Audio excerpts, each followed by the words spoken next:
चाहत तेरी हूँ, तेरा प्यार हूँ, चाहत तेरी हूँ, तेरा प्यार हूँ, मिलने को हमदम मेरे जरा बेकरार हूँ, चाहत तेरी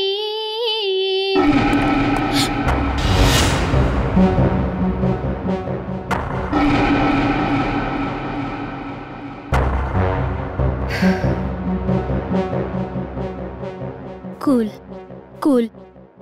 तौबा तौबा आती शर्म तेरे आ जाने से, लगता है डर बाबा रे बाबा बाहों में छुप जाने दे।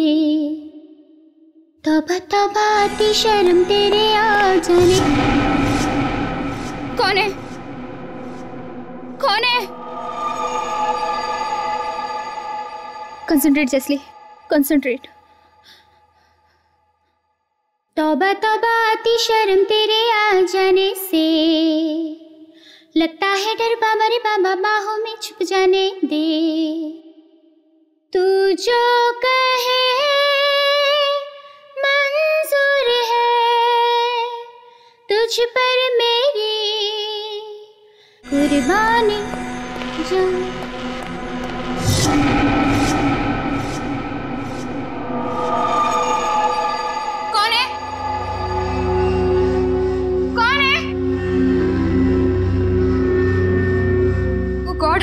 आज मेरे साथ हो क्या रहा है?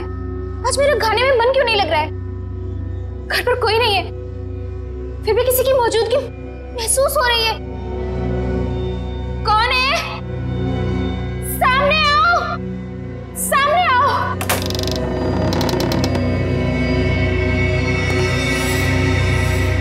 कौन हो तुम? कौन हो तुम? बोलो, कौन हो तुम?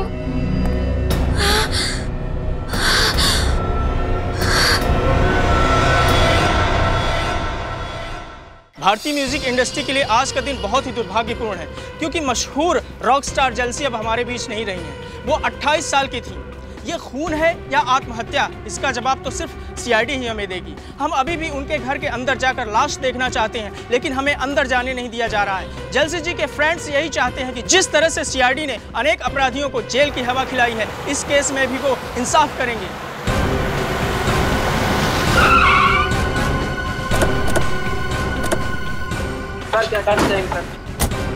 आप लोग प्लीज हटिए, सामने से हट जाइए। प्लीज प्लीज आप लोग सामने हट जाइए, प्लीज प्लीज प्लीज।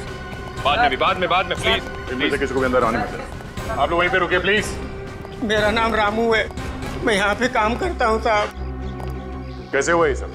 पता नहीं साहब, कल रात को आया तो देखा मेम साहब बिल्कुल ठीक थे साहब, मगर आज सुबह देखा तो ये सब। कहाँ है मेम साहब? वहाँ कमरे में साहब, अंदर।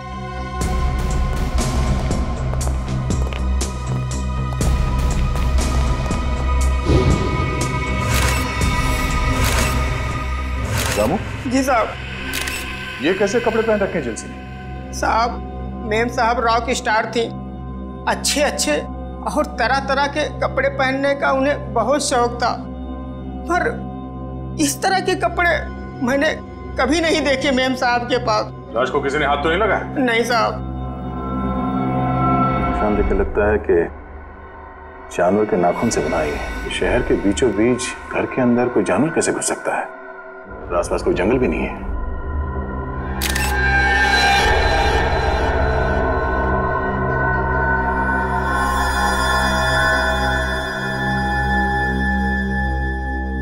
रामू जी सर।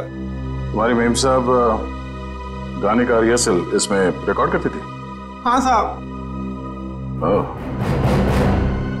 तब तो खूनी की आवाज स्टेप में रिकॉर्ड होगी। हेलो, क्या 3 और लाशें मिली हैं?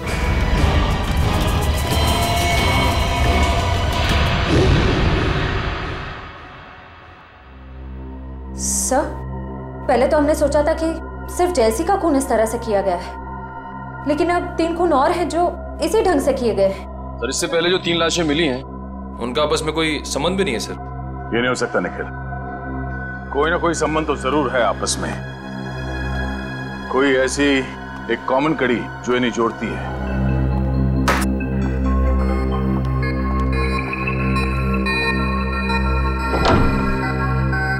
हेलो तारिका जी।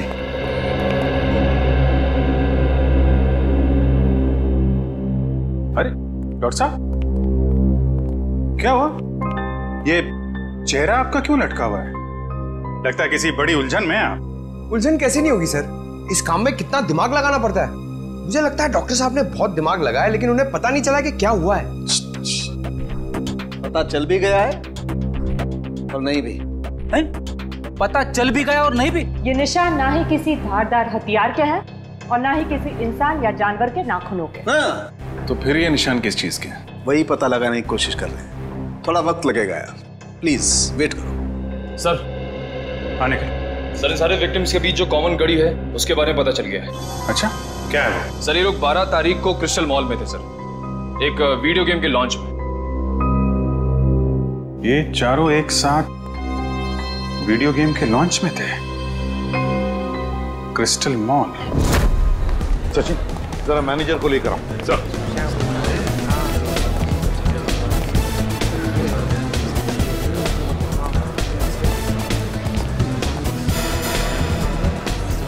ये देखो,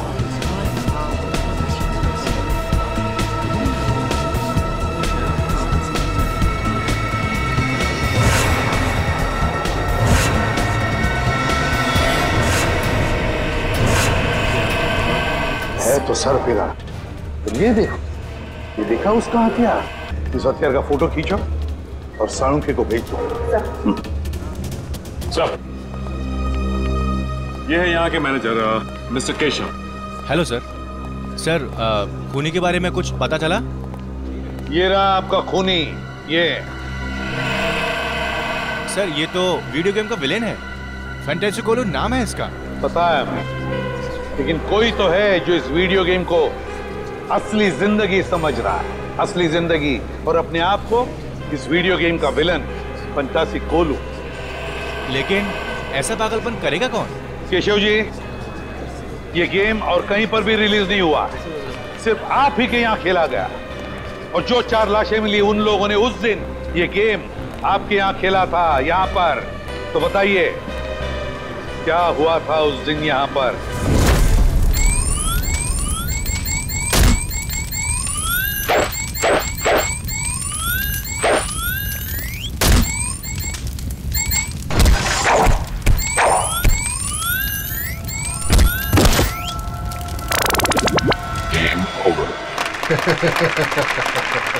ये तो वीडियो गेम बनाने वाला खुद ही अपने विलन से हार गया। मुकेश जी, वीडियो गेम या फिल्में दोनों तभी चलती हैं जब विलन यानी कि बुरा आदमी हीरो से ज्यादा शक्तिशाली हो, है ना? चलिए अब हम फंक्शन शुरू करते हैं। लेडीज एंड जेंटलमैन, मुझे बहुत खुशी हो रही है कि मुकेश जी ने अपना नया वीडियो गेम जिसका नाम है the death of the ocean का प्रचार करने का हमें सुनहरा मौका दिया है। एक बार फिर से इनके लिए जोरदार तालियां।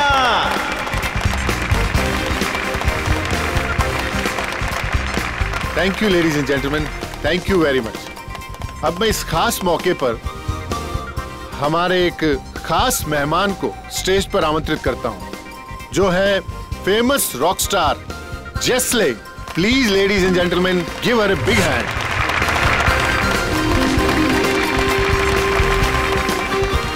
वेलकम जेस्ले, आपका बहुत बहुत स्वागत है हमारे इस फंक्शन पे।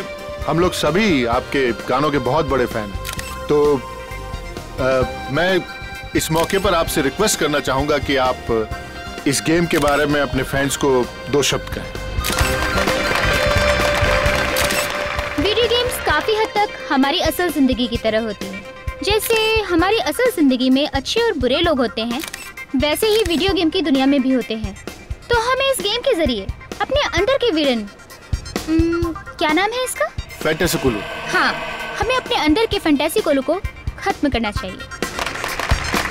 लेडीज एंड जेंटलमैन, अब ज्यादा वक्त ना गवाते हुए हम जेस्ले को उस मैदान पर लेकर चलते हैं जहां पर वो हमारे सबसे बड़े विलन फैंटासोकोलू से मुकाबला करेंगे। और खास बात यह है कि हमारे इस गेम के प्रोड्यूसर मिस्टर मुकेश जी फैंटासोकोलू को हराने वाले 5 जाबाजों को 10-10 हजार का इनाम देंगे।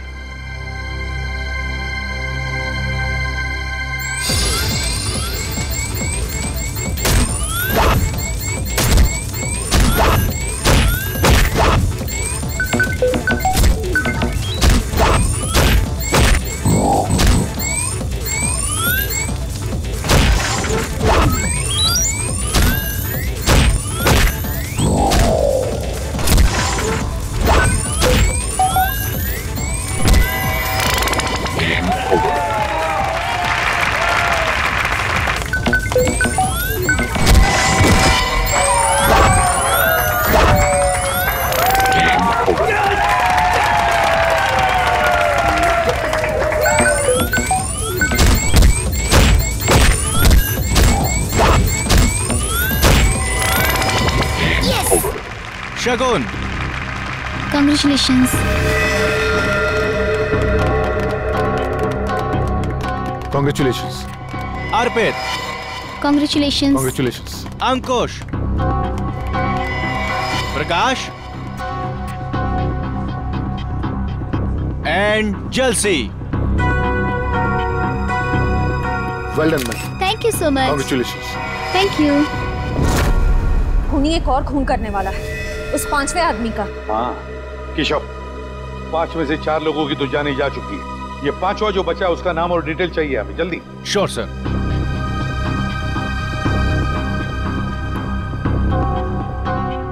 शगुन, अर्पित, अंकुश, प्रकाश, जलसी, इसमें से बचा है प्रकाश। इसे फोन करो जल्दी।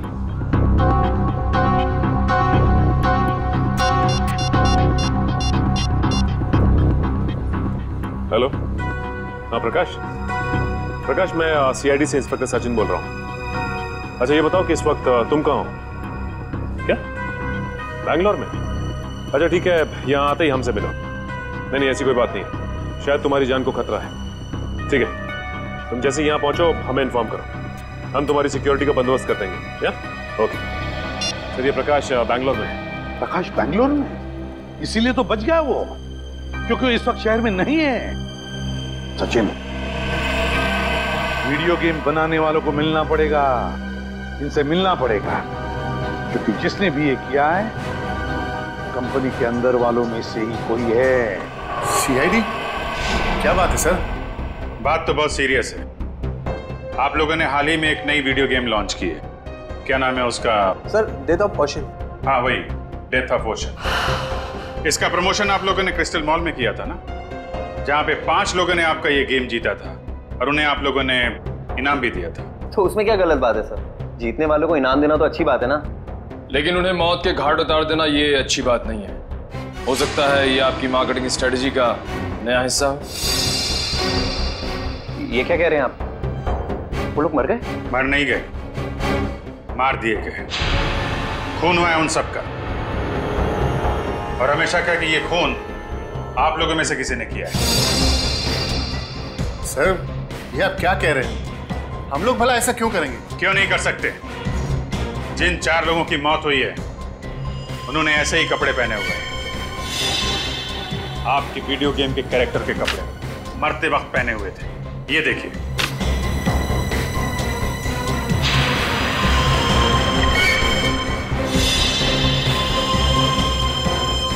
और अब जब ये खबर अखबार में छपेगी तो आपकी वीडियो गेम को पब्लिसिटी मिलेगी, ज्यादा ग्राहक आएंगे और आप ज्यादा पैसे कमाएंगे।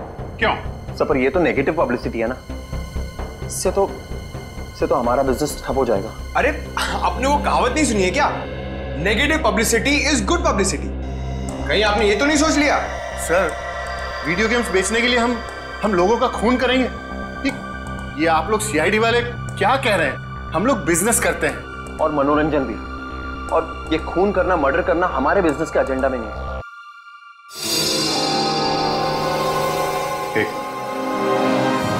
ये एक्सक्यूज मी, आपकी गर्दन पे क्या हुआ? यहाँ पे ये घाव कैसे?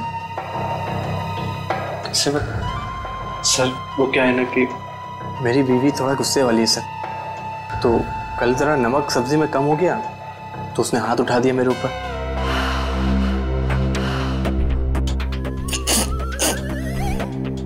सब्जी में नमक कम था और गलती आपकी वाइफ की थी। कमाल है, फिर सॉरी बोलने के बजाय आपको मारा पीटा। नहीं सर, गलती मेरी बीवी की नहीं थी, गलती तो मेरी थी सर।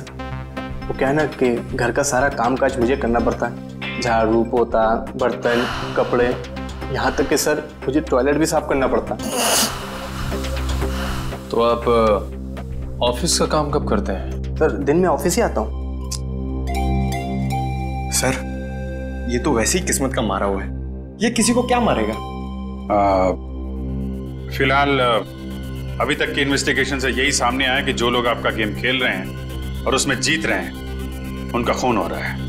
तो जब तक ये केस सॉल्व नहीं हो जाता आप ये गेम मार्केट में नहीं ला सकते। सर ये आप कैसे कर सकते हैं? अरे हम लोगों को लाखों का नुकसान हो जाएगा। लाखों के नुकसान से ज्यादा मुझे उन हजारों लोगों की जान की परवाह है जो आपके इस खूनी खेल की भेंट चढ़ सकते हैं। राज घबराओ मत, कुछ नहीं होगा आपको। सीआईडी आपके साथ है, आपका कोई बाल भी वाका नहीं कर सकता। मुझे पर निखिल सर, आप लोगों के रहते हुए भी 4-4 खून हो ही गए ना, आप कहाँ बचा पाए उन्हें? देखो प्रकाश, उस वक्त हमें पता नहीं था कि खूनी किसे मारने वाला है। अब हम जानते हैं कि वो आप पे हमला करने वाला है। देखो आप निश्चिंत हो जाइए, हम है ना, कुछ नहीं होगा आपको। आइए आराम से निश्चिंत होकर सो जाइए। आइए। मुझे बहुत डर लग रहा है सर, प्लीज आप यहीं रुक जाइए। कुछ नहीं होगा आपको, विश्वास करिए हम पे। आइए सर। आप आराम से सो जाइए। आइए। Okay sir, thank you. Okay, मैं बाहर वेट करता हूँ। हाँ, आप आराम से निश्चिंत होकर सो जाइए।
तो तुम यहाँ पर हो?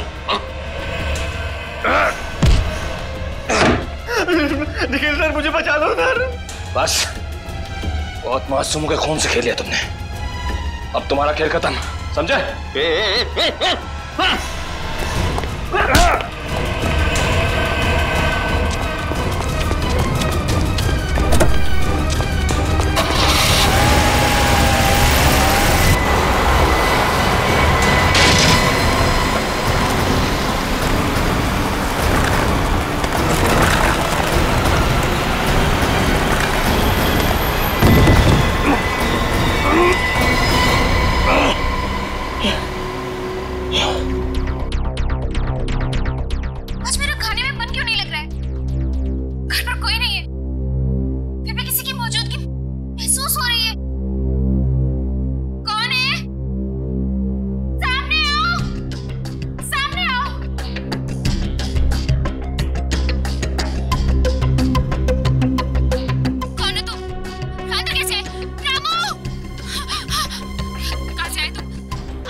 ये लगता है सर खूनी की आवाज है। हाँ अभिजीत, लगता है जेलसी ने अपने आप को बचाने के लिए खूनी पर हमला किया और खूनी को चोट आ गई। सर समीर के ऑफिस में एक इंजीनियर था, इसके गर्दन पे चोट लगी थी। सर वही आदमी ना जिसको उसकी बीवी ने मारा था। बीवी ने नहीं मारा था उसे, जेलसी ने मारा था। अभिजीत, इससे पहले कि वो इंजीनियर अपना बोरिया बिस्तरा बांधकर यहां से भाग ले, दबोच लो उसे। सर सालुंके साहब ने बताया कि ये जितने भी खून हुए वीडियो गेम के उसी हथियार से हुए सर। हेलो, हाँ बोल रहा हूं। रेस गेस्ट हाउस, ओके, या thank you very much. Sir RT वालों का फोन था। कल रात निखिल पे हमला करने के बाद हमलावर जिस कार से भागा वो रेस गेस्ट हाउस के नाम पे रजिस्टर्ड है। रेस गेस्ट हाउस के नाम पे रजिस्टर्ड है। अब देखते हैं अभिजीत ये खूनी कैसे भागता है।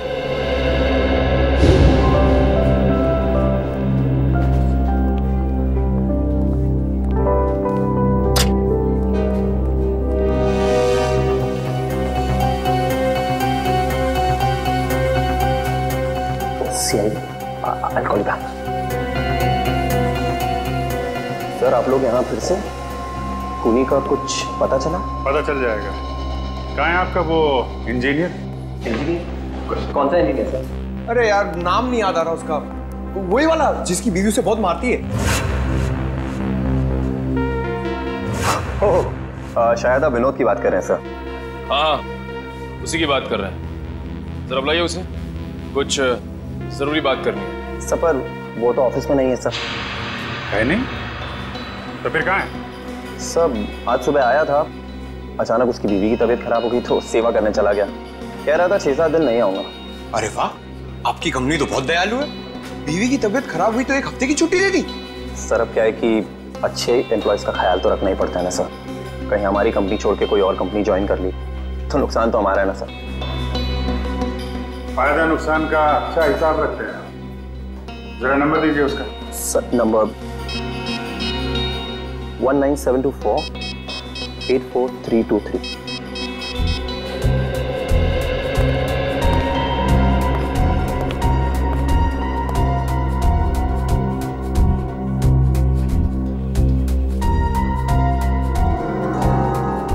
सर नंबर बंद आ रहा है। ओह, लगता है बीवी के पैर दबा रहा होगा। एड्रेस दो उसका।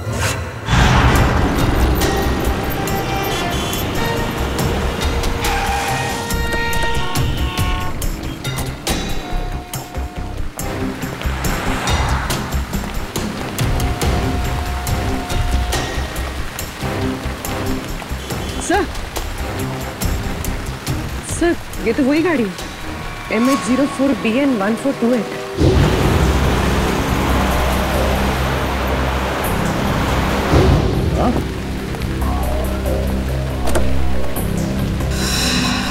गाड़ी खोला है?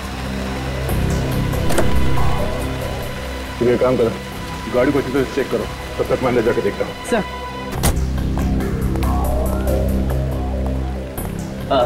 आइए सर, कमरा चाहिए आपको? कमरा हम तुम्हारे लिए तैयार कर रहे हैं, वो भी जेल का। जेल का कमरा? CID? बात क्या है सर? बाजू गाड़ी खड़ी है, MH04BN 1428, तुम्हारी गाड़ी है? मेरी नहीं है सर, हमारे मालिक की। मैं तो यहाँ मैनेजर हूँ। मालिक कहाँ है? सर वो तो न्यूजीलैंड में रहते हैं, कभी कभार आते हैं इंडिया में। ये गाड़ी कल रात कहाँ पर थी? इसकी तो कल रात बुकिंग थी, मालिक के कहने पर हम इसे कभी कभार टैक्सी की तरह इस्तेमाल करते हैं। सर कार में कुछ नहीं मिला। कुछ नहीं मिला? कल रात कार की बुकिंग किसने की थी? 1 मिनट सर।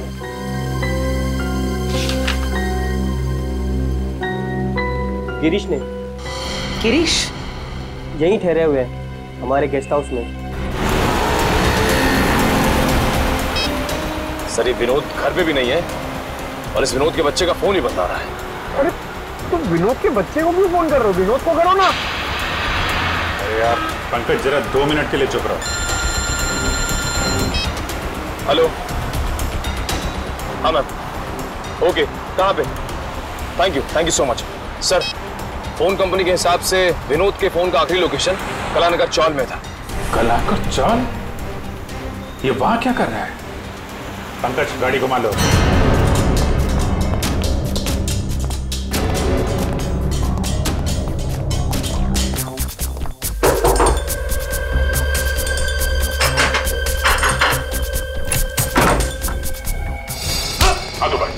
हाथ ऊपर। कोई चला कि नहीं?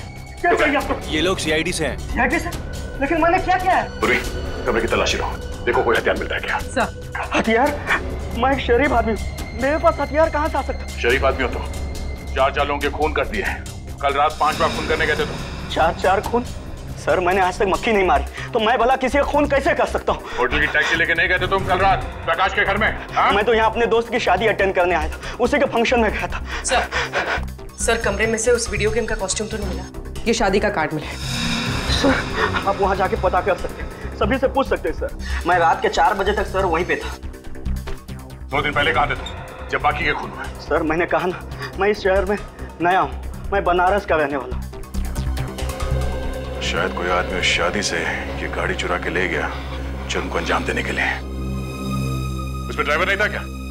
नहीं सर, कल हमारा ड्राइवर छुट्टी पर था, तो गिरी जी ने कहा कि वो खुद ही ड्राइव कर लेंगे। तो शादी में जितने लोग आए थे, जितने गेस्ट, उन सबके लिस्ट मंगवाते हैं। भाई साहब, ये आदमी कहाँ पर रहता कुछ पता है? आप इस गली में चले जाइए।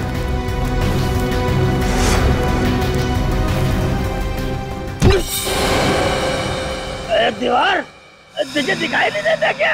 हैं? बीच सड़क में क्यों आ गई? तेरी जगह तो वहाँ है, उस कोने में। जा अपनी जगह में खड़ी हो जा जाके, बिल्कुल चुपचाप। दीवार दिखाऊं मैं तुझे? इंसान और दीवार में फर्क नहीं दिखता? दारू पिया हुआ है तू? अरे फर्क नजर क्यों नहीं आता साहब? आप खुद ही मेरे सामने आ गए। चल ठीक है, एक बात बता, इस आदमी को तूने पहले कभी देखा है? जी, ये तो साहब सामने रहता है। सामने? अबे सामने इतने सारे घर है, कौन से घर में रहता है? मेरा मतलब खोली नंबर 115। सर कह रहा कि खोली नंबर 115। खोली नंबर 115? जी साहब, 115 में। अच्छा ठीक है। सर आप कम पिया करो, सेहत के लिए ठीक नहीं है। जी साहब, माय बाप।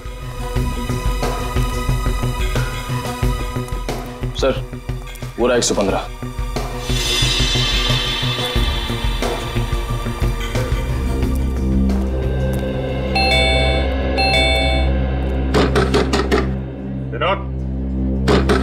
विनोद, दरवाजा खोलो। क्या बात है साहब?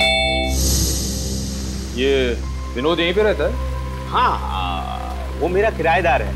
वो ज्यादातर घर के बाहर ही रहता है, कभी कभी आता है यहाँ।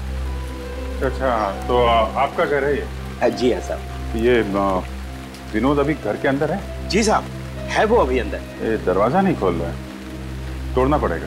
अरे नहीं साहब, ऐसा तोड़ेंगे तो नुकसान हो जाएगा साहब। आपका नुकसान नहीं होगा, मामला बहुत सीरियस है, हमें दरवाजा तोड़ना पड़ेगा। My God.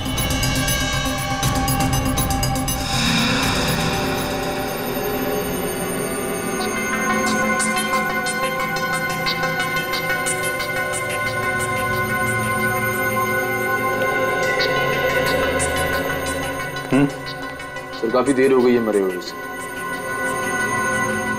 सर, इसकी जेब से ये मिला।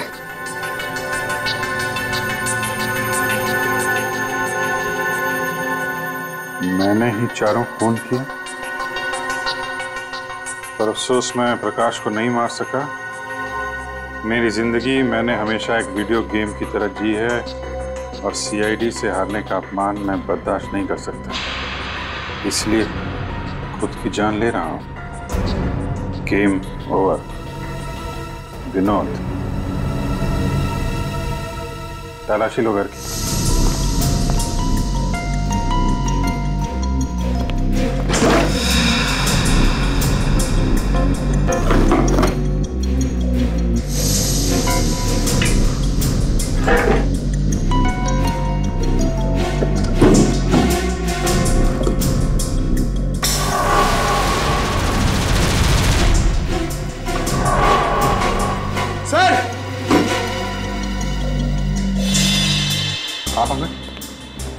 सर ये देखिए, गेम के कपड़े और हथियार।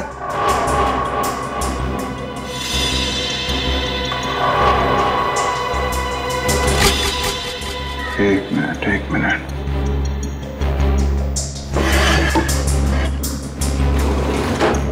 खिड़की खुली हुई है। ये आत्महत्या नहीं, खून है, खून। खूनी ने गुमराह करने के लिए विनोद की बलि चढ़ा दी। क्या मतलब सर? छत की हाइट बहुत कम है पंकज, और विनोद करीब 5 फीट 8 इंच का है। इतने बड़े स्टूल पे खड़े होकर अगर वो फांसी लगाएगा तो छत से सीधा सर टकराएगा उसका। इतनी अनकंफर्टेबल पोजीशन में कोई सुसाइड नहीं करता, और फिर सब कुछ इतनी आसानी से मिल गया। सुसाइड नोट, ये कपड़े, हथियार। ऐसा लगता है किसी ने विनोद का खून किया, उसे ऊपर लटकाया, कमरा अंदर से बंद किया और इस खिड़की से बाहर निकल गया। सर फिर तो इस काम के लिए 3-4 लोग लगे होंगे, क्योंकि जिस तरह लाश को टांगा गया उसके लिए काफी ताकत की जरूरत पड़ेगी सर। करेक्ट। देखो और कुछ मिलता है क्या? तब तक मैं जरा। क्या हुआ साहब, विनोद मिला क्या? एक्चुअली विनोद का किसी ने खून कर दिया है। खून? हे भगवान, अब मेरा ये कमरा कौन लेगा भाड़े पे? अरे इससे भी और कोई जगह नहीं मिली थी मरने के लिए? कमाल करते हैं आप, यहाँ एक आदमी की मौत हो गई और आपको किराए की पड़ी है। अच्छा, अभी थोड़ी देर पहले विनोद से कोई मिलने आया था? नहीं साहब, यहाँ कोई नहीं आया था। कमाल है, दिन दहाड़े कुछ लोग आके विनोद का खून कर जाते हैं और यहाँ पे किसी ने कुछ नहीं देखा। आंखें बंद करके बैठे थे क्या आप लोग? अच्छा, पहले कभी कोई आया था मिलने से? सर 2-3 दिन पहले करीब रात 2 बजे विनोद एक आदमी के साथ आया था। दोनों में बहुत बहस हो रही थी। अच्छा, किस बात को लेके बहस हो रही थी? सर ये तो मुझे मालूम नहीं, लेकिन बीच बीच में कुछ अंग्रेजी में बात कर रहे थे। अंग्रेजी में? उस आदमी का चेहरा देखा था तुमने? नहीं सर। कुछ और बता सकते हो उसके बारे में? हाँ सर, एक बात याद है, जब विनोद और उसके बीच में तू मैं हो रही थी तो वो आदमी बीच बीच में हकला रहा था। हकला रहा था? अभी तक तो ऐसा कोई आदमी टकराया नहीं इस केस में जो हकलाता हो। ये नया किरदार कौन आ गया इस केस में जो हकलाता है? सर आपको मुकेश याद है? मुकेश? ये वही मुकेश है ना जिसने वीडियो गेम पे पैसे लगाए? यस सर, वही। उस रात गिरीश जिस शादी में गया था, वहां के मेहमानों की लिस्ट में मुकेश का नाम भी। मगर सर इतने सारे खून करके मुकेश अपना ही नुकसान क्यों करवाएगा? इस मुकेश को उठाओ, वही बताएगा। सर ये सच है कि मैं शादी में गया था, लेकिन आप जिस गेस्ट हाउस की टैक्सी की बात कर रहे हैं, मुझे उसके बारे में कुछ पता नहीं है। पता कैसे नहीं है? उसी टैक्सी में बैठ के आप प्रकाश के घर गए थे। हमारे सीआईडी ऑफिसर पे भी हमला किया आपने। सर ये बात सच नहीं है, मैं तो पूरे टाइम शादी में ही था। शाम को 5 बजे से लेकर सुबह 3 बजे तक फेरे होने तक। आप चाहे तो शादी की फुटेज देख सकते हैं। वो तो हम देखेंगे ही। झूठ बोल के कोई मुजरिम बचा नहीं है आज तक। वैसे कभी हकलाने की कोई तकलीफ रही है आपको? हकलाने की? नहीं सर। ऐसा कोई आदमी आपके आसपास जो हकलाता हो? हाँ सर, एक इंसान है जो कभी कभी हकलाता है। या तो उसे बहुत ज्यादा गुस्सा आ जाता है तब, या फिर वो किसी बात को लेकर नर्वस हो जाता है तब। और है कौन वो?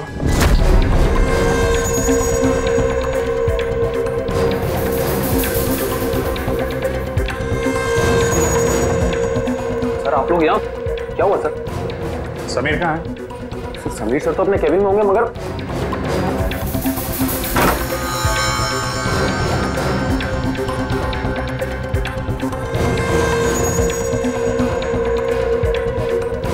सर अंदर तो कोई भी नहीं है। क्या कहा? फोन ट्रेस करने की कोई जरूरत नहीं है एसीपी। मैं वही हूँ, उसी क्रिस्टल मॉल में जहां ये सब खेल शुरू हुआ था। हाँ, क्रिस्टल मॉल में। और कान खोल के सुन लो, मुझे मुकेश चाहिए और तुम लोग लाके दोगे मुझे मुकेश। मेरे लिए ये है एसीपी, और इस गेम का फैंटेसी कोलू मैं हूं, समझा?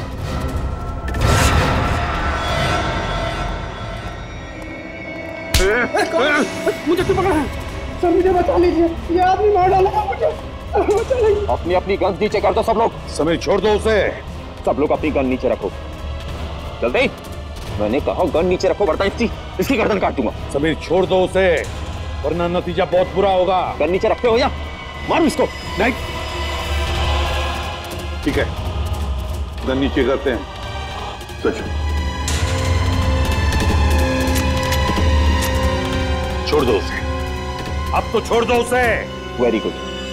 तुम सीआईडी वाले भी कितने आज्ञाकारी हो ना। अब मुकेश को मेरे पास भेजो। पहले छोड़ दो उसे। मैंने कहा मुकेश को मेरे पास भेजो। सर प्लीज ऐसा मत कीजिएगा, ये मुझे मार डालेगा सर। घबराओ मत। नहीं मुकेश, इतना बुरा भी नहीं मैं कि तुझे एक मौका न दूं तेरी जान बचाने का। क्या मतलब? मतलब ये कि जॉब इंटरव्यू के समय तो तूने मुझे मौका नहीं दिया, लेकिन मैं तुझे एक मौका देता हूँ तेरे खुद की जान बचाने का। चल आजा, फिर से खेलते हैं ये खेल, ये गेम। तू हीरो और मैं फंटा सुकुलू। और अगर तू जीत गया तो मैं तुझे छोड़ दूंगा, लेकिन अगर तू हार गया तो तेरा हाल ऐसा करूंगा जैसा कि फंटा सुकुलू हीरो का करेगा। जिंदगी और मौत को तुमने खेल समझ के रखा है। खेल ही तो है ना एसीपी, जैसे तुम लोग खेलते हो, पुलिस और चोर का खेल।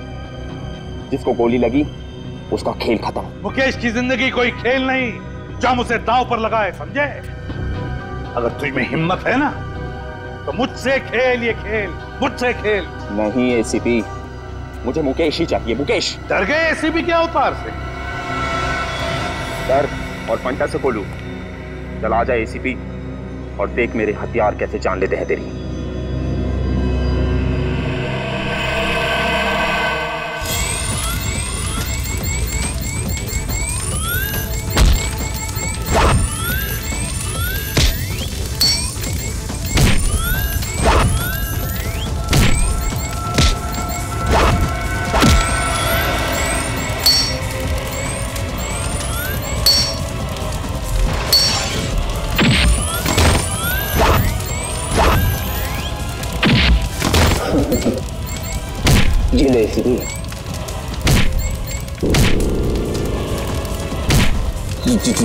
जी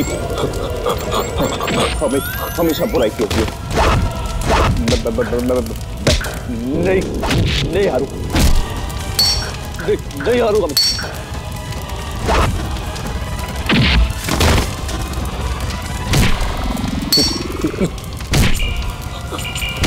हरा के रहूंगा।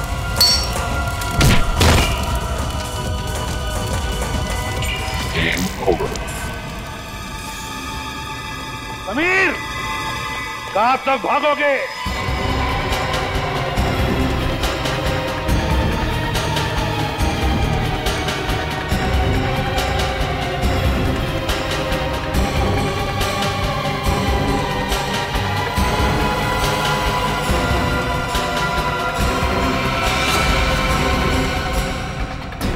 खिलाड़ी चाहे जितना भी चालाक हो, लेकिन जीत हमेशा सच्चाई की होती है।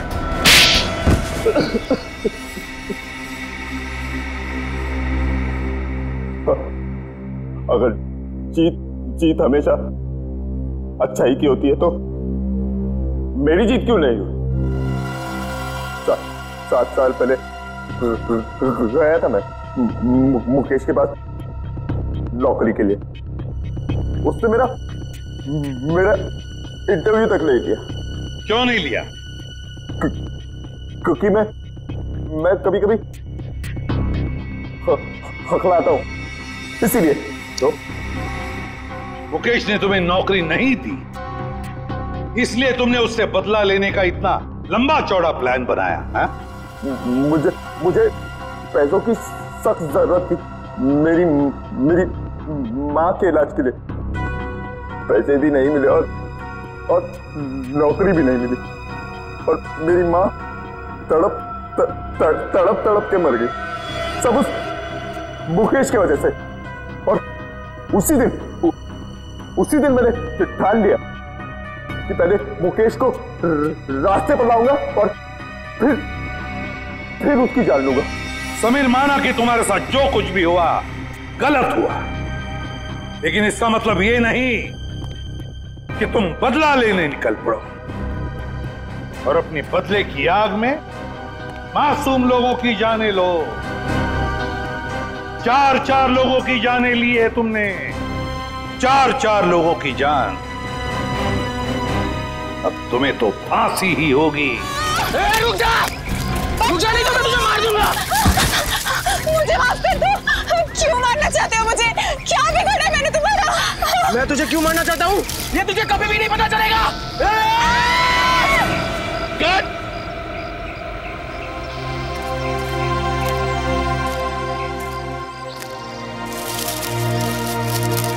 यार पता नहीं क्यों मजा नहीं आ रहा है। राइटर ने इतना अच्छा इस सीन को लिखा है और तुम दोनों इस सीन को उस मंजिल तक नहीं पहुंचा पा रहे हो। माफ कीजिएगा सर, एक और बारी कोशिश करते हैं। हाँ अच्छा विजय, तुम अपने डायलॉग के पॉज पे ध्यान दो, बहुत फास्ट बोल रहे हो। Okay okay sir. अच्छा शीतल, एक काम करो, तुम इस बार इधर से नहीं, तुम इस तरफ से भागो और वहां जाके गिरना। ओके चलो। ओके चलो, get ready, roll sound, roll camera. खिलाड़ी की कसम, scene number 150, shot 1, take 5, action. रुक जा, मैं तुझे मार दूंगा। रुक जा, मैं तुझे मार दूंगा। कट। शीतल, तुमने सब गड़बड़ कर दिया। तुम इतनी जल्दी क्यों गिरी? तुम्हें और भागना था। यार क्या बोलूं मैं, तुमने सब गड़बड़ कर दिया यार, और भागना था। इतनी जल्दी क्यों गिर गई तुम? सर वो पता नहीं, आप पैर में आके कुछ अटक गया और अभी तक आया नहीं। आजकल अपने पुराने दोस्तों को भूल गया वो। कैसे वक्त होगा सर, नए दोस्त बना लिए, लेके गए होंगे घुमाने के लिए कहीं। नए दोस्त मिल गए तो आदमी पुराने दोस्तों को भूल जाता है। क्या मतलब? मैं कुछ समझा नहीं सर। अच्छा समझा नहीं, समझते सब हो फ्रेडी, ना समझी का नाटक मत करो। दया सर की बहुत तरफदारी करते हो तुम। अच्छा वो मैं समझ गया सर। समझ गया ना? वाह मजा आ गया, बहुत दिनों के बाद इतनी बढ़िया कॉफी पीने को मिली है। अच्छा कॉफी अच्छी है? तो बिल पेमेंट कर देना यार।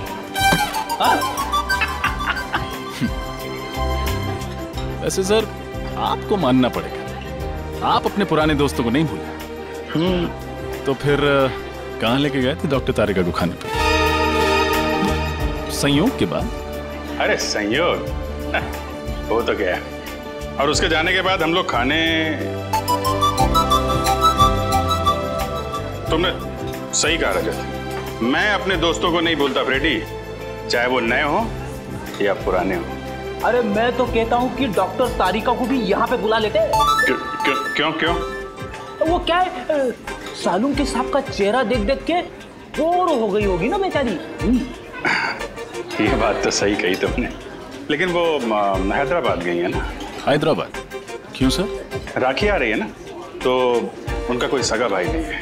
हैदराबाद में एक कजिन है, तो उन्हीं को हर साल राखी बांधने जाती है। वैसे सर सगा भाई या सगी बहन ना होने का अकेलापन मैं समझ सकता हूँ, मेरी भी कोई सगी बहन नहीं है। वैसे तो कोई कजिन भी नहीं है, बस एक मुंह बोली बहन थी, गीता। ठीक, मतलब आप कहाँ हैं? सर बचपन में मेरी पड़ोसी थी, हर राखी पर मुझे राखी बांधा करती थी। फिर स्कूल के बाद मुझे हायर स्टडीज के लिए बाहर जाना पड़ा। जब लौटा तो देखा कि गीता वहाँ से चली गई थी। सर तब से हर साल उसे राखी पर बहुत मिस करता हूँ। उम्मीद करता हूँ जहाँ भी होंगी बहुत खुश होंगी, और तुम्हें भी उतना याद करती होंगी जितना तुम उन्हें याद करते हो। आप चिंता मत करो, मैं भगवान से प्रार्थना करूंगा कि वो तुम दोनों को जल्द से जल्द मिला दे।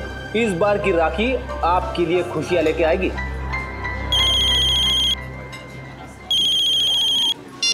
हेलो जी हाँ, बोल रहा हूँ। लाश कहाँ पे?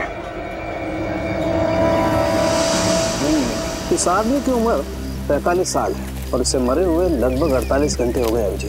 2 दिन से लाश पड़ी हुई है, किसी जानवर ने मारा है क्या इसे? हो सकता है, देखो इसके शरीर का मांस जगह जगह से खा लिया गया है। सर मैंने सुना है कि इस इलाके में कभी कभी शेर चीते आ जाते हैं, लेकिन वो इंसान पर ऐसे ही हमला नहीं करते। तभी हमला करते हैं जब उन्हें उकसाया जाए या किसी तरह परेशान किया जाए। तो हो सकता है ये उनका शिकार करने के लिए यहाँ पे आया, खुद शिकार हो गया। देखो इसके पास से कुछ मिलता है, कोई आइडेंटिटी वगैरह? यस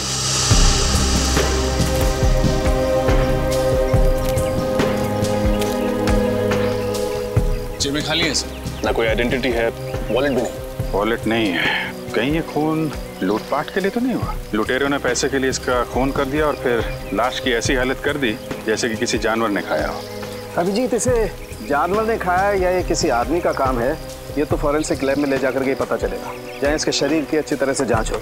ठीक है, वहाँ डॉक्टर तारिका भी हैं आपकी मदद के लिए। तो नहीं, मेरा ये मतलब नहीं था सर। रजत, तुम देखो आसपास कुछ मिलता है क्या, तब तक मैं इधर थोड़ा। यस जी। तो आप शॉट के लिए वहाँ से भागते हुए इस तरफ आई और लाश से आपका पैर टकराया और आप गिर गई, है ना? जी सर। आपने बताया कि कई बार आप वहाँ से भागते हुए आई, बार बार भागना पड़ा आपको ना? जी सर, ये 5वां टेक था। 4 बार टेक हुआ मगर ओके नहीं हुआ। तो 4 बार जब आप भाग के आई तो आपको ये लाश नहीं दिखाई पड़ी? सर, वो मुझे सर ने पहले उस तरफ से भागने को बोला था और बाद में फिर इस तरफ भागने को बोला, तो आखिरी टेक में मेरे भागने की दिशा ही अलग कर दी थी। आपने बोला? जी सर, मैंने कहा था मगर मुझे नहीं पता था कि यहाँ पे लाश पड़ी है।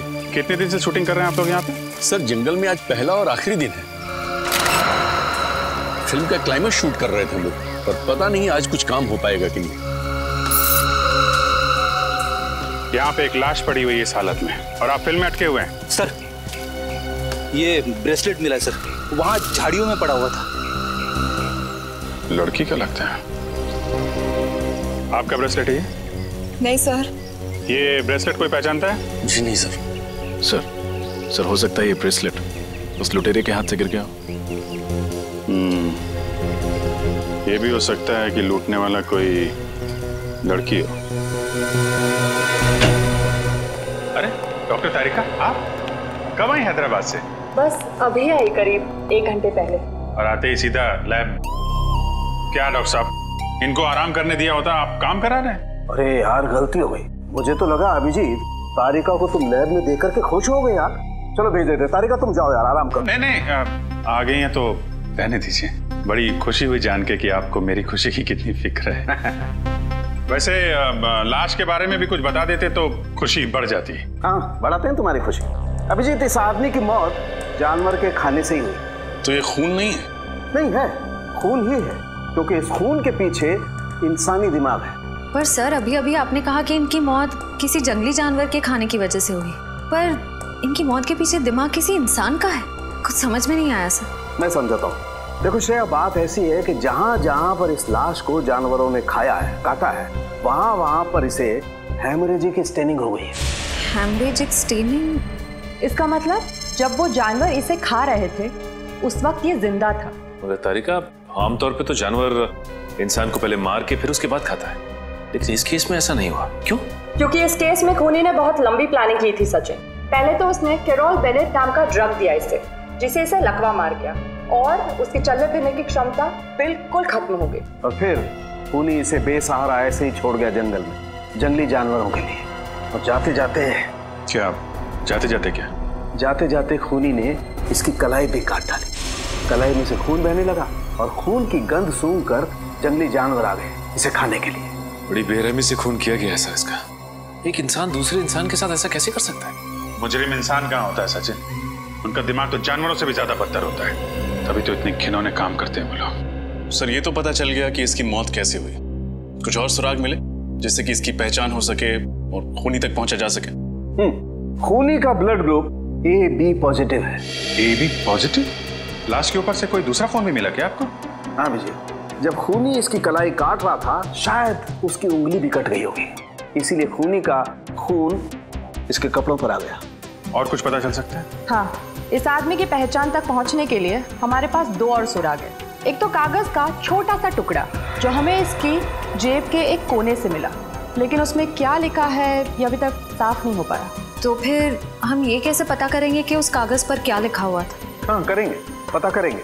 उस कागज को बहुत ध्यान से, बहुत अच्छी तरह से साफ करना पड़ेगा और फिर जो अक्षर मिट गए उन्हें अच्छी तरह से दोबारा उभारना पड़ेगा। और वो दूसरा सुराग? हाल ही में इस आदमी ने अपने बाएं घुटने की नी रिप्लेसमेंट सर्जरी करवाई थी। Knee replacement surgery? हाँ, और इसका कद करीब 5 फीट 8 इंच है। 5 फुट 8 इंच और उम्र 45 साल के करीब।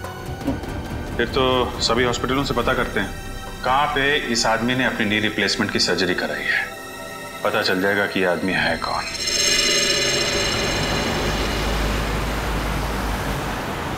तो उस आदमी का नाम शेखर कुमार है, जिसकी लाश हमें मरकटाला के जंगल में मिली। हाँ सर, वो एक माइक्रोबायोलॉजिस्ट है और आरबी रिसर्च सेंटर में काम करता है। RB research centre? हाँ सर। वैसे सर ये माइक्रोबायोलॉजिस्ट होता क्या है? साइंस नहीं पढ़ी क्या? श्रेया बताओ। पंकज, माइक्रोबायोलॉजिस्ट वो होता है जो माइक्रो ऑर्गेनिजम्स को स्टडी करता है, उस पर रिसर्च करता है। सर ये माइक्रो ऑर्गेनिजम्स क्या होता है? पंकज, सबसे छोटे जीव जंतु होते हैं, उन्हें माइक्रो ऑर्गेनिज्म कहते हैं, जैसे बैक्टीरिया, वायरस। समझ गए? सर तो फिर मैं किस श्रेणी में आता हूँ? तुम्हारी श्रेणी जरा अलग है। एक काम करते हैं, आरबी रिसर्च सेंटर में चल रहे हैं ना, वहाँ पे पूछ लेना। Okay sir. ओके, अब जरा जल्दी चलें। आइए सर। सर मैं इस रिसर्च सेंटर का हेड हूँ, प्रकाश, और ये लैब असिस्टेंट रंजीत, ये प्रिया। और आप? मैं गीता, शेखर की पत्नी। शेखर की पत्नी? लेकिन हमें तो बताया गया था कि शेखर अकेले रहते हैं, उनका कोई आगे पीछे है ही नहीं। दरअसल सर कुछ समय से इनकी आपसी अनबन चल रही थी, लेकिन फिर भी सर दोनों में बहुत प्यार था। इनफैक्ट शेखर जी के लापता होने की रिपोर्ट गीता जी ने लिखवाई थी। सर जब आपने शेखर के बारे में मुझे बताया तो मैंने ही गीता को यहाँ बुलवा लिया। गीता जी, आपका दर्द हम समझते हैं। आप यकीन मानिए, शेखर के खूनी को हम जल्द से जल्द पकड़ लेंगे। प्लीज उसे छोड़िएगा मत। क्या आप सबको किसी पर शक है? शेखर का कोई दुश्मन या? नहीं, शेखर सबके साथ मिलजुल कर काम करता था। आखिरी बार आपने शेखर को कब देखा था? कब मिले थे आप लोग? सर शुक्रवार शाम को करीब 7 बजे वो यहाँ से गया था और ये कहकर गया था कि कल 9 बजे आ जाऊंगा सुबह, लेकिन वो आया नहीं सर। कभी मरकटाला के जंगल का जिक्र किया था उसने बातचीत के दौरान? मरकटाला के जंगल? नहीं सर, कभी नहीं। जब शुक्रवार को शेखर यहाँ पर आए थे तो उनका बिहेवियर कैसा था? कुछ घबराए हुए थे, परेशान थे? नहीं सर, ऐसा तो कुछ नहीं था, रोज की तरह ठीक ठाक ही थे। गीता जी, आप शेखर से आखिरी बार कब मिली थी? सर मैं तो बहुत वक्त से उनसे नहीं मिली हूँ। ठीक है, आप लोग थोड़ा कोऑपरेट कीजिए और हमें अपना नाम और ब्लड ग्रुप लिखवा दीजिए। Blood group? वो क्यों सर? कुछ नहीं है, फॉर्मेलिटी है बस। Pankaj. Ranjit, blood group O positive. प्रकाश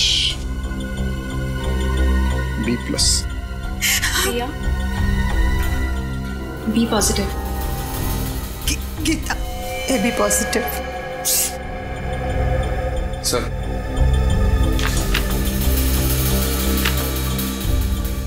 गीता जी, आपका ब्लड ग्रुप AB पॉजिटिव है? जी हाँ।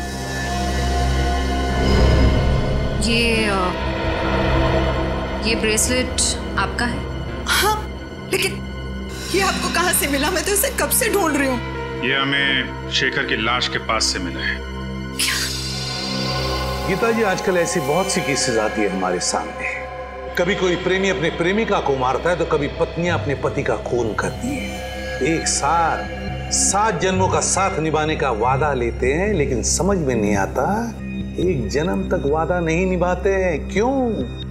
बस खून कर डालते हैं एक दूसरे का। सर मैंने किसी का खून नहीं किया, मैंने शेखर को नहीं मारा। हंसती खेलती जिंदगी थी हमारी और अचानक हम अलग हो गए। लेकिन इसका मतलब ये नहीं कि मैं शेखर से इतनी नफरत करती थी कि मैं उनका खून कर दूं। लेकिन सारे सबूत आपकी तरफ इशारा कर रहे हैं गीता जी, और ये मत सोचिएगा कि आपके आंसुओं से हमारा दिल पिघल जाएगा। अगर आपको लगता है कि खूनी मैं हूँ तो चढ़ा दीजिए फांसी। सर मैं वो गीता? राजन, ओह माय गॉड, तुम इतने सालों बाद? इतने साल? मैं CID ऑफिसर बन गया। तुम भी CID में हो? हाँ। रजत, तुम जानते हो इन्हें? हाँ सर, ये गीता है मेरी मुंह बोली बहन। सर बहन? मुंह बोली बहन? तो फिर बेहतर होगा रजत कि तुम अपनी भावनाओं को इस केस के आड़े ना आने दो। मैं कुछ समझा नहीं सर। गीता शेखर की पत्नी है और शेखर का खून हुआ है, और शेखर के खून का इल्जाम गीता पर है। What? ऐसा नहीं हो सकता सर, मैं गीता को बचपन से जानता हूँ, ऐसा कुछ नहीं करेगी। रजत, मैं भी कब से इन्हें यही समझाने की कोशिश कर रही हूँ, लेकिन ये लोग हैं कि मेरी बात पर भरोसा नहीं कर रहे। सर मैंने तो आपको बताया था ना गीता के बारे में, आप कुछ क्यों नहीं बोलते?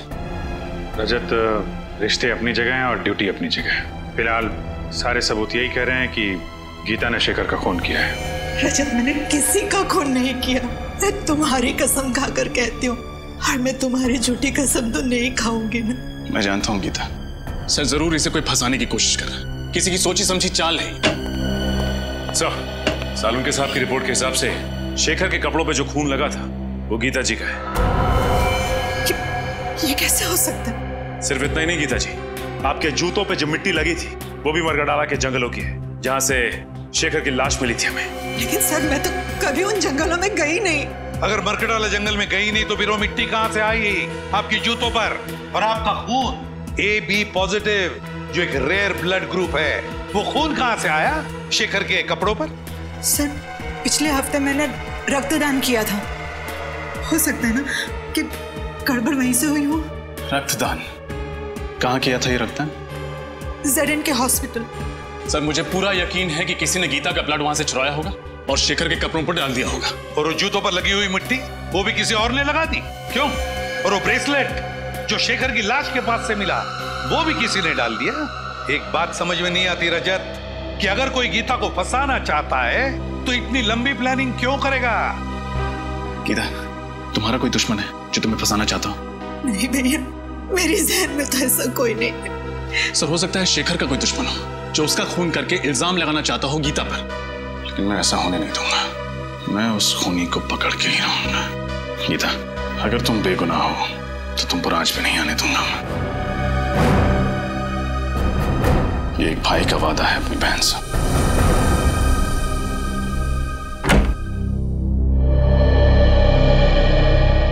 आइए सर, आप लोग यहाँ रक्तदान के लिए आए हैं? नहीं, हम सबने पिछले महीने ही रक्तदान किया था। हम लोग CID से हैं। आपसे कुछ जानकारी लेने आए हैं। CID से? पर बात क्या है सर? पिछले हफ्ते आपके अस्पताल में जो रक्तदान शिविर लगा था उसमें इस औरत ने रक्तदान किया था। इनका नाम गीता है। सर, दरअसल हमारे हॉस्पिटल के लिए ये शिविर लोकप्रिय NGO ने आयोजित किया था। अगर इन्होंने रक्तदान किया था तो हमारे रजिस्टर में उनका नाम जरूर होगा। मैं अभी रजिस्टर चेक करके बताती हूँ। वैसे इनका पूरा नाम क्या है? गीता कुमार। ठीक है, मैं अभी देखकर बताती हूँ। हाँ सर, इन्होंने रक्तदान किया है। रक्तदान किया था? हाँ, पर क्या? पर उनका AB पॉजिटिव खून का पाउच हम तक पहुँचा ही नहीं। पहुँचा ही नहीं? ऐसे कैसे हो सकता है? ऐसा ही हुआ है सर। हो सकता है NGO वालों से खून का पाउच गुम हो गया हो। गुम हो गया? सर, कहीं रजत सर का अंदाजा सही तो नहीं है? हो सकता है। क्या नाम बताया इस NGO का? लोकप्रिय NGO। लोकप्रिय NGO। इनका ऑफिस कहाँ है?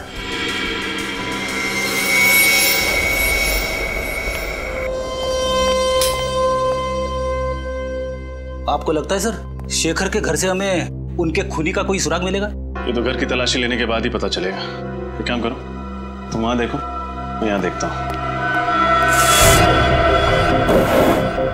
सर, ये देखिए शेखर जी की रिसर्च लैब, उनकी काम करने की जगह। देखो, कुछ मिलता है क्या?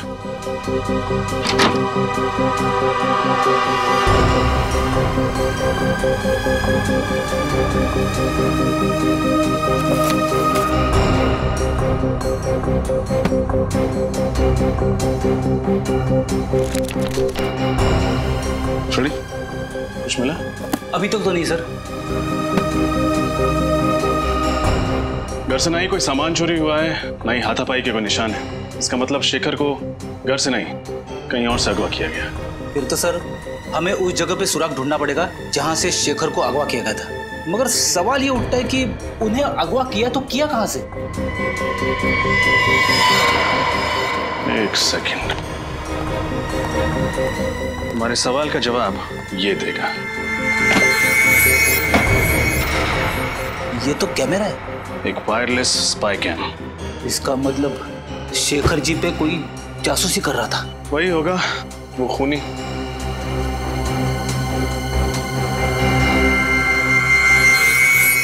शडी, तुमने एक बात नोटिस की? क्या? इस स्पाई कैम का लेंस ठीक उस तिजोरी की ओर है। मतलब सर उस तिजोरी में जरूर कुछ ऐसी चीज है जो शायद इस जुर्म की जड़ है। देखते हैं।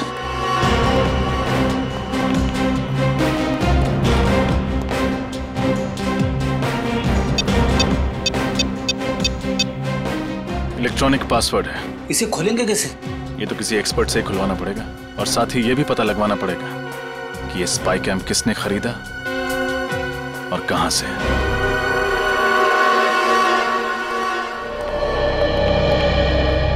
सुनिए, हम लोग सीआईडी से। सीआईडी से? क्या क्या बात है सर? ये कैमरा आप ही की दुकान से खरीदा गया था। दिखाइए सर। एक्सेल के 457D6। हाँ सर, आप लोग ठीक कह रहे हैं। ये कैमरा तो अभी मैंने ही बेचा था, करीब 10 दिन पहले। आपको याद है किसको बेचा था आपने? वैसे हर ग्राहक की सूरत पहचानना नामुमकिन है, लेकिन उस आदमी को मैं भला कैसे भूल सकता हूँ। क्यों भाई, ऐसी क्या खास बात थी उसमें? अरे बड़ा बदतमीज आदमी था, गाली देकर बात कर रहा था। आपको गाली दे रहा था? मुझे गाली देता तो धक्के मारकर बाहर ना कर देता दुकान से। वो जिससे फोन पे बात कर रहा था उससे गाली दे रहा था। अच्छा, फोन पे और क्या बात कर रहा था, कुछ सुना आपने? सर वो किसी जगह के बारे में बात कर रहा था।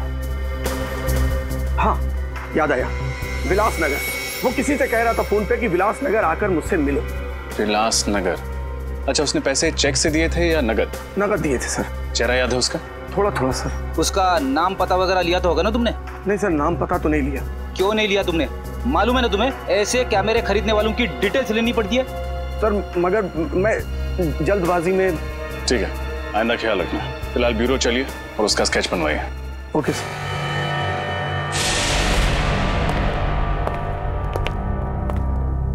कहिए सर, मैं आपकी क्या मदद कर सकता हूँ?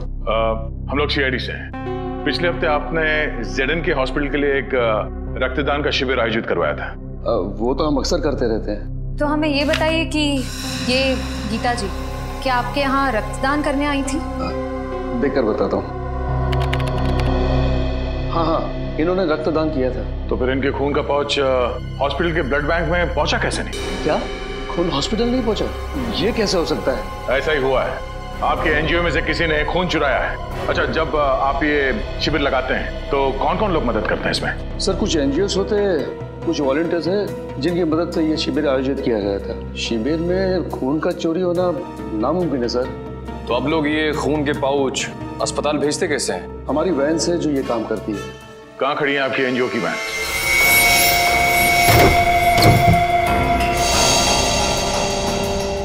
ध्यान से देखो, कुछ ना कुछ जरूर मिलेगा यहाँ।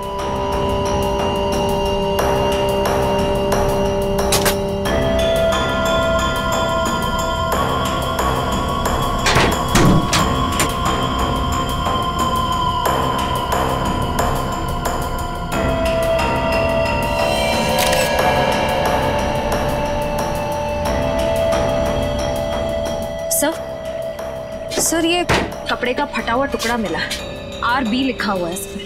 RB मतलब RB रिसर्च सेंटर? शेखर वहीं काम करता था।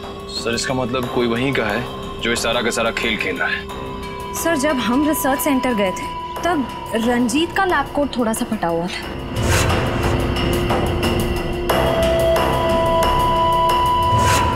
कहीं सबके पीछे उसी का हाथ तो नहीं? रंजीत?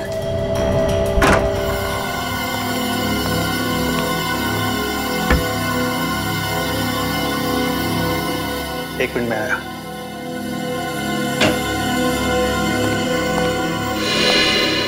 आप लोग सर, खूनी मिल गया क्या? हाँ मिल गया, रंजीत नाम है उसका, और अगले 10 सेकंड में ये हाथ उसके गाल पे छपेगा। ये आप क्या कह रहे हैं सर? मैंने शेखर को नहीं मारा। ये फटा हुआ कपड़े का टुकड़ा तुम्हारी लैब कोट का है ना? हाँ, तो इससे क्या साबित होता है? ये कपड़ा हमें एनजीओ की वैन से मिली थी और उसी ब्लड डोनेशन कैंप में तुम वॉलंटियर भी बने थे। हाँ मैं बना था। समाज सेवा करना तो अच्छी बात है ना सर? समाज सेवा की आड़ में गुनाह करते हो। गुनाह? हाँ, पहले तुमने गीता का खून चुराया और फिर हमें गुमराह करने के लिए वहां शेखर की लाश के पास डाल दिया और वहां पे वो ब्रेसलेट फेंक दिया। क्यों? ये आप क्या कह रहे हैं सर? शेखर मेरे भाई जैसा था, मैं भला उसे क्यों मारूंगा सर? हमने तुम्हारी पूरी कुंडली निकाल ली है। शेखर को पता चल गया था कि तुम इस रिसर्च सेंटर से दवाइयां चुराते थे, कालाबाजारी करते थे उनकी, और उन्हें ऊंचे दाम में बेचते थे दूसरे हॉस्पिटल्स में। और जब शेखर ने तुम्हें धमकी दी जो सबके सामने तुम्हारे काले कारनामों की पोल खोल देगा, तो तुमने उसे ऊपर पहुंचा दिया। सर ये बात सही है कि मैंने रिसर्च सेंटर के साथ धोखा किया है, लेकिन खून जैसा बड़ा और गंभीर अपराध करने की तो मैं सोच भी नहीं सकता सर। अच्छा, शुक्रवार रात कहाँ थे तुम? शुक्रवार की रात को मैं दिल्ली में था सर, अपने दोस्त की शादी की शॉपिंग करने के लिए। शॉपिंग करने के लिए कहाँ गए थे तुम? Sir Valentine boutique. Valentine's boutique?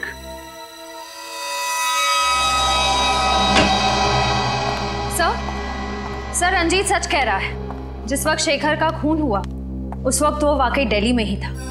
Vaishali नगर के वैलेंटाइन बुटीक में शॉपिंग कर रहा था। रंजीत दिल्ली में ही था? तो फिर अगर रंजीत ने नहीं फंसाया तो फिर गीता को फंसाया किसने? सर मुझे इस बात की बहुत खुशी है कि आपको भी अब लगता है कि गीता निर्दोष है। तो जब तक असली मुजरिम पकड़ में नहीं आता मैं हर किसी को शक की नजर से ही देखता हूँ। सर उस कैमरे की दुकान वाले ने स्केच बनवा दिया सर। बड़ा छटा हुआ बदमाश लगता है ये। कंप्यूटर में चेक किया? हाँ सर, मैच करा के देखा लेकिन मैच नहीं हुआ। तो लगता है कोई नया खिलाड़ी है सर शायद ये सिर्फ कोई मोहरा ही है जिसे असली खूनी ने पैसे दिए होंगे शेखर के घर में कैमरा फिट करने के लिए। सर हाँ अभिजीत, तिजोरी खुल गई? हाँ सर, तिजोरी भी खुल गई और उसके अंदर का खजाने का भी पता चल गया। सर ऐसा क्या था उस तिजोरी में?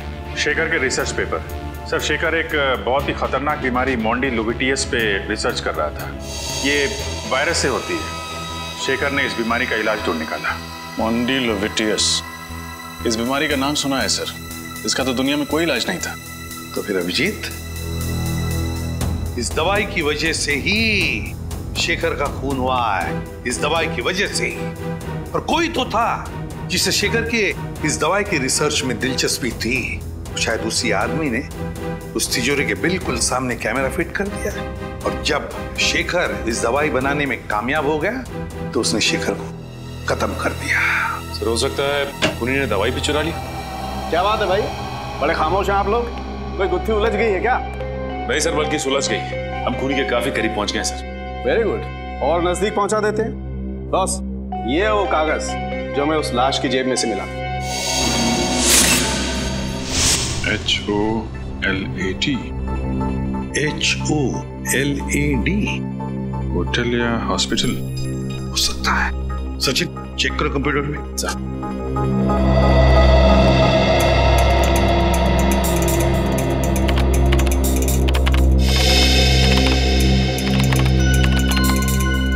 ये देखिए सर, शायद ये होटल ग्लैड सर्कल है। होटल ग्लैड सर्कल ही है। होटल ग्लैड सर्कल विलासनगर में है। उस कैमरे की दुकान वाले ने कहा था कि उसने इस आदमी को फोन पर विलासनगर का जिक्र करते सुना था। तो फिर अभिजीत पता लगाओ इस होटल ग्लैड सर्कल में हुआ क्या था। Vilasnagar, hotel glad circle. आज मेरी वाइफ का उपवास है, मैंने खाना नहीं खाया। तो ये बात मुझे क्यों बता रहे हो? अरे वो रेस्टोरेंट में आए ना, इसीलिए भूख लग गई। घर में भाभी भूखी है और तुम्हें खाना खाना है, घर जाके खाना।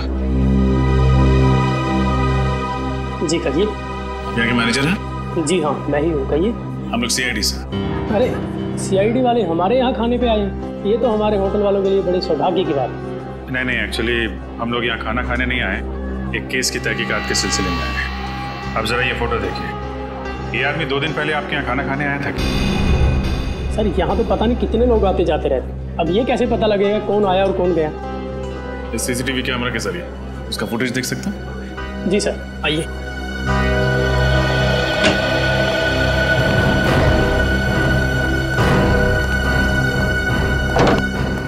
जी आइए। जरा परसों की फुटेज दिखाइए आप। जी सर। सर शेखर के पास वालों ने कहा था ना कि वो ऑफिस से 7 बजे निकला था, तो यहाँ 8 सवा 8 बजे पहुंचा होगा। 8 बजे के करीब की दिखाइए। जी सर।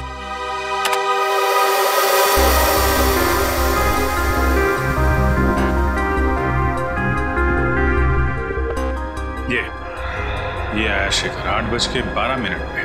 सर शेखर के साथ जो दूसरा आदमी बैठा है वो है कौन? उसकी शक्ल तो दिख नहीं रही है। थोड़ा फॉरवर्ड करो, शायद इधर उधर देखे तो शक्ल दिखाई पड़ जाए। जी सर।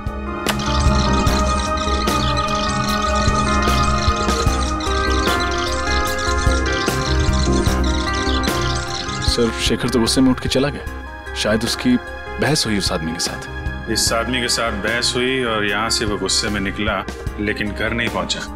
हो सकता है इस दूसरे आदमी ने काम तमाम कर दिया शेखर का। 1 मिनट पॉज करो। जी। यहाँ पे जूम करना, थोड़ा और।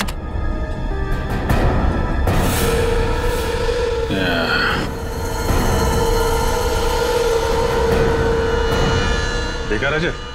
Yes sir. ये घड़ी कुछ जानी पहचानी लग रही है।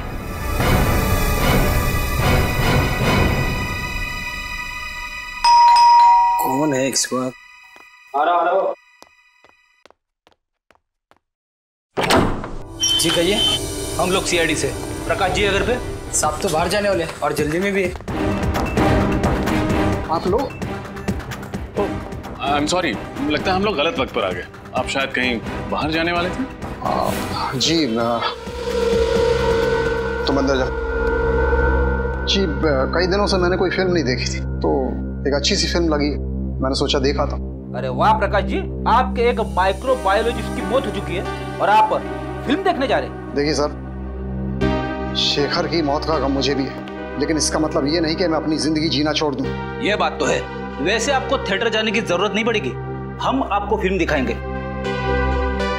फिल्म? फिल्म का नाम है शेखर की मौत। शेखर की मौत? जी हाँ, और फिल्म का हीरो है शेखर, जो मारा जाता है। और मारने वाले का नाम यानी कि विलेन का नाम है प्रकाश, यानी आप। समझ में नहीं आ रहा है, आप लोग ये क्या बकवास कर रहे हैं? अरे आप सीआईडी से हैं, इसका मतलब ये नहीं कि आप मुझ पर कुछ भी इल्जाम लगाते जाएं। हम बेबुनियाद इल्जाम नहीं लगा रहे हैं आप पर। आप शेखर की जासूसी कर रहे थे ना? जासूसी? हाँ जासूसी। ये कैमरा सबूत है इस बात का। जी वो क्या ये वो क्या जबान क्यों लड़खड़ाने लगी तुम्हारी? सर ये सच है कि मैंने शेखर की जासूसी की थी, लेकिन आप मेरा यकीन मानिए, मैंने उसे मारा नहीं। अगर आपने उसे मारा नहीं तो फिर उसकी जासूसी क्यों कर रहे थे? क्योंकि उसने एक खास वैक्सीन का आविष्कार किया था। अगर वो उसे इंटरनेशनल मार्केट में बेच देता, अरबपति बन जाता। लेकिन शेखर के लिए दौलत से ज्यादा मायने रखता था देश प्रेम। वो अपना ये वैक्सीन भारत सरकार को देना चाहता था। विदेशी कंपनियों को अपने देश की धरोहर बेचकर वो अपनी तिजोरी नहीं भरना चाहता था। जी हाँ, उसकी यही आदर्शवादी विचार मुझे पसंद नहीं थे। देश से प्रेम मैं भी करता हूँ, इसका मतलब ये नहीं कि हम अपने बारे में सोचना छोड़ दें। और आपने अपने बारे में सोचा। आपने पहले शेखर की जासूसी की, फिर उसका फॉर्मूला हथियाया, और जब आपका काम हो गया तो आपने उससे अपने रास्ते से हटा दिया। आप ये कैसी बातें कर रहे हैं? शेखर मेरा दोस्त था, मैं उसे क्यों मारूंगा?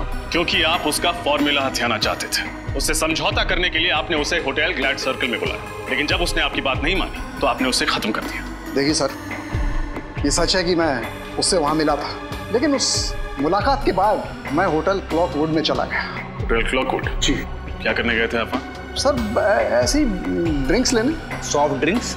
सर मैं वहाँ शराब पीने गया था, मुझे ज़्यादा चढ़ गई थी तो मैंने सोचा कि क्यों ना होटल में चेक इन कर लूँ। मैं वहीं रुक गया, रात भर वहीं था। कहानियाँ तो नहीं बना रहे हो? देखिए सर, मुझे जो कुछ पता था मैंने आपको सच सच बता दिया है। इसके बाद भी अगर आपको यकीन नहीं होता तो आप होटल क्लॉकवुड में फ़ोन कर लीजिए। फ़ोन करेंगे, आपको पता चल जाएगा कि मैं रात को वहाँ था या नहीं था। That's it. बिल्कुल पता करेंगे। आपके पास होटल का नंबर है? जी है। दीजिए। ये लीजिए सर। होटल क्लॉकवुड, सीनियर इंस्पेक्टर रजत, सीआईडी से। अच्छा, 3 दिन पहले आपके यहाँ प्रकाश जी ठहरने आए थे? हाँ वही, आरबी रिसर्च सेंटर के हेड आए थे। ठीक है, थैंक यू। मतलब प्रकाश जी सच बोल रहे? पूरा सच नहीं बोल रहे। क्या मतलब? मतलब ये कि अभी भी हमसे कुछ छुपा रहे हैं। मैंने आपको सब कुछ बता दिया सर। लेकिन आपने ये नहीं बताया कि शेखर के घर में ये कैमरा किसने फिट किया था? सर ये कैमरा गुल्लू की मदद से फिट किया था। गुल्लू? जी। कौन गुल्लू? जी वो चोरी के इल्जाम में 2 हफ्ते से जेल में। सर लगता है इनकी कहानियां खत्म नहीं होने वाली है। एक काम करते हैं, इनको ब्यूरो ले जाते हैं, वहीं सुनेंगे इनकी कहानियां। सर, ये प्रकाश बिल्कुल सच कह रहा है सर। गुल्लू 2 हफ्ते से जेल में ही है। अरे अगर प्रकाश ने शेखर को नहीं मारा तो फिर कौन हो सकता है जिसके पास शेखर को मारने की वजह थी? ये अशोक सर। शेखर को मारने की सबसे बड़ी वजह इसी के पास थी। अशोक कौन है ये? सर शेखर रिसर्च फील्ड में आने से पहले एक सर्जन था जेडी हॉस्पिटल में। इसने अपनी जिंदगी में बहुत सारे ऑपरेशन किए, लेकिन एक ऑपरेशन असफल रहा। 19 जून 2003 में इसने एक ऑपरेशन किया 10 साल पहले, जिसमें ऑपरेशन थिएटर में ही औरत दम तोड़ दी, और वो भी इसकी लापरवाही की वजह से। और इस बात का इतना बड़ा सदमा लगा इस शेखर को कि इसने ये फील्ड ही छोड़ दी। उसके बाद इसने माइक्रोबायोलॉजी पर रिसर्च शुरू कर दी। और उस औरत का पति है ये अशोक। काफी बड़ी वजह है इस अशोक के पास शेखर को मारने की। पर ये 10 साल तक चुप क्यों बैठा रहा? उठाओ इस अशोक को।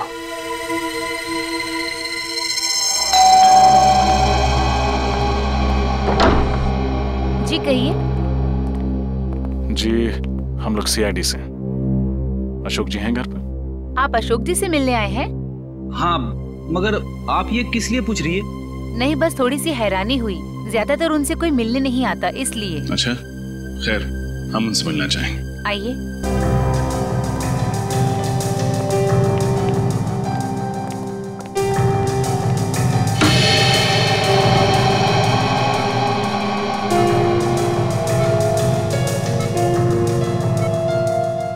ये अशोक जी? हाँ, ये है अशोक जी। ये ना चल सकते हैं न बोल सकते हैं, बस ऐसे ही पूरे दिन बिस्तर पर पड़े रहते हैं। क्या बीमारी क्या है इन्हें? Liver disease last stage. इनके घर वालों में से कोई इन्हें मिलने नहीं आता? इनके दोनों बच्चे विदेश में रहते हैं। एक दूर का रिश्तेदार है, वो कभी कभी आ जाता है। सर, कहीं ये दूर का रिश्तेदार तो नहीं है इन सब के पीछे? हो सकता है फ्रेडी।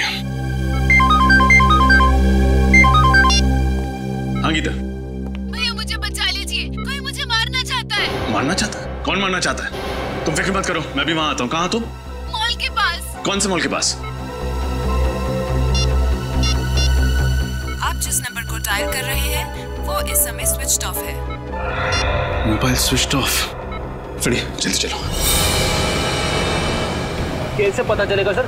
गीता जी ने कौन से मॉल के पास से फोन किया था? शहर में तो 30-40 मॉल है। अभी पता चल जाएगा फ्रेडी। गीता का मोबाइल नंबर इस टैब में फीड करो, देखो क्या लोकेशन बताता है।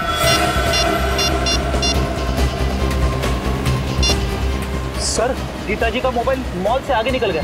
मॉल से आगे निकल गया? हाँ सर। कहाँ? शहर से दूर, पनवेल हाईवे की तरफ। पनवेल हाईवे की तरफ? अरे ये क्या हो गया? क्या हुआ? गीता जी का मोबाइल ट्रेस होना बंद हो गया। ट्रेस होना बंद हो गया? हाँ सर। एक काम करो, मोबाइल कंपनी को फोन करो, देखो वो ट्रेस कर पाते हैं कि नहीं।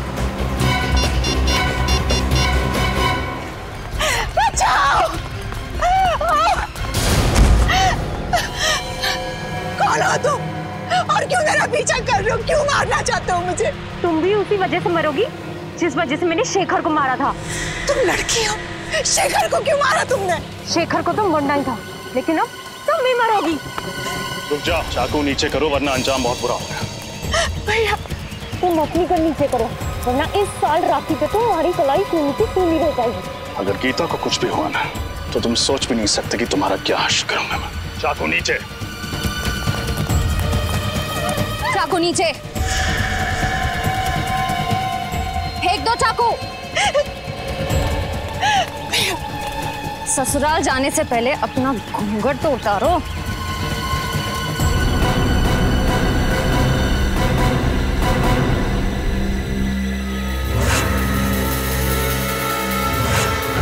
प्रिया, तुम? हाँ मैं। शेखर ने तुम्हें सहारा दिया, तुम्हारे लिए इतना सब कुछ किया, तुम्हें नौकरी दी, और तुमने शेखर को ही मार दिया। हाँ, मैंने ही शेखर को मारा है, और इस बात का मुझे कोई अफसोस नहीं। बोलो, क्यों किया तुमने ये सब? मैंने जो भी कुछ किया अपनी माँ की मौत का बदला लेने के लिए किया। माँ की मौत का बदला?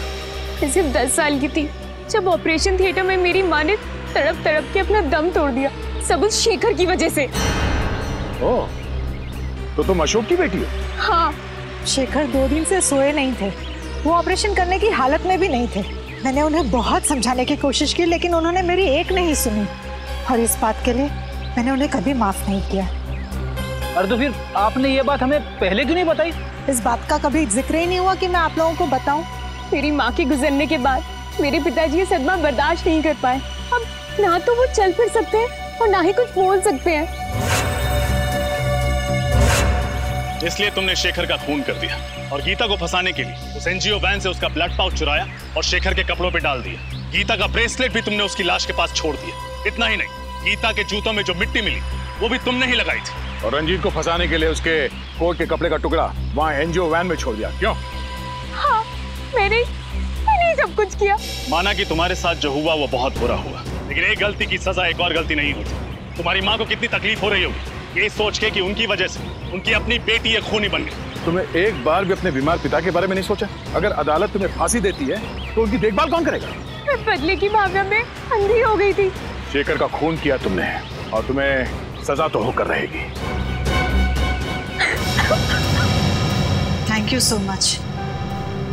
अगर आज आप लोग सब नहीं होते तो या तो मैं जेल में होती या जिंदा ही नहीं होती। ऐसा कुछ भी नहीं होता। मुझे पूरा यकीन था कि तुम बेगुनाह हो, और सीआईडी के रहते हुए कभी किसी बेगुनाह को सजा हो ही नहीं सकती। ये बात तो है। अरे भाई रजत, इतने दिनों बाद तुम्हारी बहन तुम्हें मिलने आई है, तो कुछ मिठाई विठाई नहीं खिलाओगे? खाओगे, खिलाओगे कुछ भी? लेकिन अगर आप लोगों को एतराज ना हो तो मैं पहले अपने भाई को राखी बांधूं। अरे इसमें एतराज की क्या बात है? भाई की कलाई पे राखी बांधना तो हर बहन का अधिकार है। प्लीज। और राखी बंधवाने के बाद अपनी जेब खाली करना हर भाई का अधिकार है।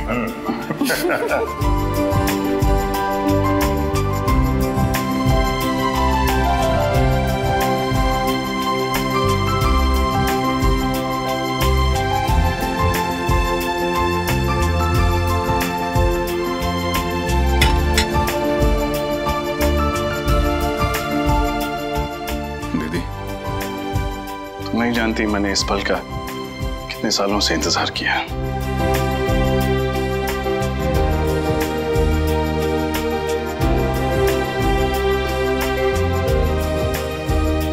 हमेशा खुश रहो, हंसती रहो।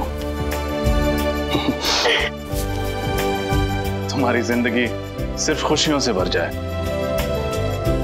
और याद रखना, जब भी तुम्हें जरूरत हो तुम्हारा भाई हमेशा तुम्हारे साथ।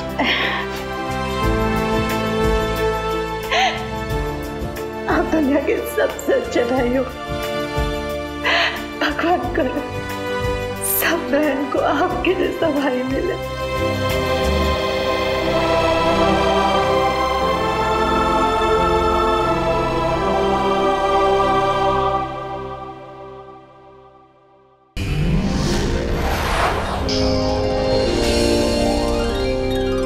सीआईडी के और भी मजेदार और सस्पेंस से जुड़े एपिसोड्स को देखने के लिए हमारे चैनल को सब्सक्राइब करें और बेल आइकॉन दबाना ना भूलें।